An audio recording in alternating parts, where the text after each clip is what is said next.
Emergency Council Session 47B was now in session, as announced by High Counselor Dax, his crystalline form pulsing with concerned purple hues.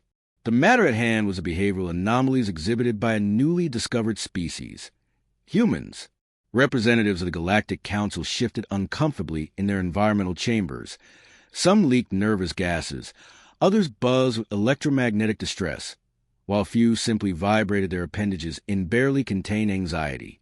Admiral Carroll, a towering blue-scale reptilian with metals clinking softly, each one marking a successful first contact mission over a 300-year career, stepped forward, visibly shaken.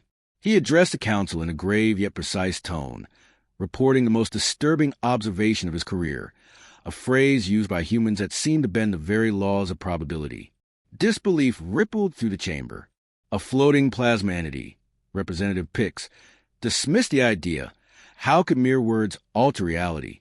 But then, Exhibit A played, a holographic recording of a human captain responding to a critical reactor failure not with panic, but with a grin and the words, "Hold my coffee. I've got an idea." What followed defied logic. Captain Wilson rewrote quantum equations using basic arithmetic and eyeballing, stabilizing the failing reactor and increasing its efficiency beyond theoretical limits. Outrage and shock spread, but Admiral Carroll pressed on. There had been 247 similar incidents in just one standard month, all beginning with a human uttering "hold my beverage," and proceeding to accomplish something statistically impossible. Even High Counselor Dax struggled to believe it was anything more than coincidence, but further footage showed a maintenance worker kicking a gravity generator into optimal function after saying, "Hold my beer." Attempts to ban beverages failed. Humans simply switched drinks. Suggestions arose to classify the entire species as low-level reality warpers. The absurdity escalated when, amid the council's chaos, a human janitor casually muttered, "Hold my spray bottle. I bet I can calm them down," prompting a visible disturbance in the fabric of reality. Later, aboard the experimental warship Infinite Probability, human engineer Marcus Rodriguez bypassed safety protocols and rebooted a failed quantum drive using nothing but instinct, a wrench, and a rubber band. The drive, intended to represent the pinnacle of 7-species technological achievement, now worked at 130% efficiency.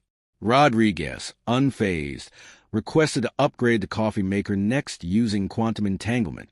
Events spiraled. On Proxima Station, human diplomat Jackson Brooks defused a near war with a dance battle initiated after saying, "Hold my martini," a move that sparked an interstellar peace treaty. Other humans followed suit. Jenny Cooper stabilized a space station using parking skills. A gardener grew tropical fruit in Martian permafrost, and in turn solved a millennial-old theorem using pizza math, all after uttering those infamous words. Panic grew. Containment protocols were established, and research teams scrambled. Machines began mimicking the behavior. The final straw came when a geologist taught silicon lifeforms poker after saying, "Hold my thermos," disrupting mining ops galaxy-wide. In a final council session, Admiral Carroll presented his theory. Humans simply don't recognize impossibility, so they defy it. The chamber was still absorbing this revelation when a human entered carrying a half CAF soy vanilla latte with extra whip. The session adjourned immediately. Later that day, humanity's threat classification was upgraded to chaotic good with beverage-activated reality distortion field, and protocols were enacted to either flee or prepare when a human reached for a drink. Back on Earth, blissfully unaware of their cosmic impact, humans carried on. Somewhere in Wisconsin, one was already saying, "Hold my beer, I bet I can teach these aliens mini-golf." And the galaxy collectively held its breath. Meanwhile, at the Advanced Xenical Research Institute, Project Beverage floundered. Attempts to replicate the effect led to radioactive beer, a sentient fusion core, and one very confused barista. As their log read, "We give up."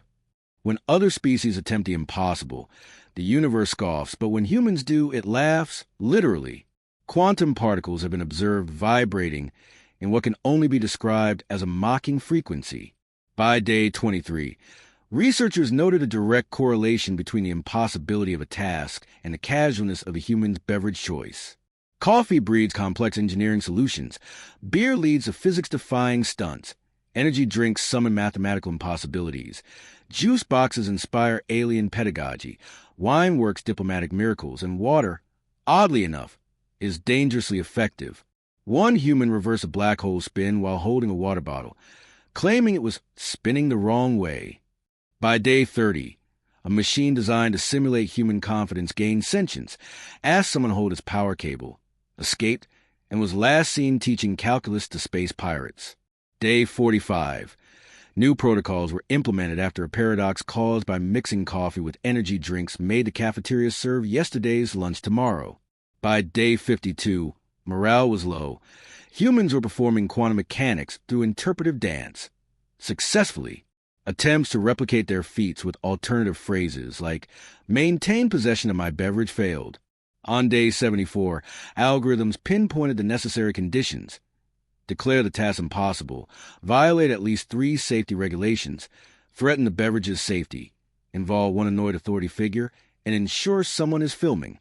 By day 90, a database cataloged thousands of incidents, fixing faster-than-light drives with rubber bands, solving millennia-long wars with card games, growing roses in space because they look sad. On day 103, the final report concluded, humans simply don't realize things are impossible, so they succeed. The phenomenon is spreading. Alien species now ask, what would a human with a beard do? In response, the lead scientists are tired to open a bar, admitting some things, like humans and their drinks, aren't meant to be understood. The story ends up in the galactic archives, filed between cat physics and why Earth music causes uncontrollable dancing.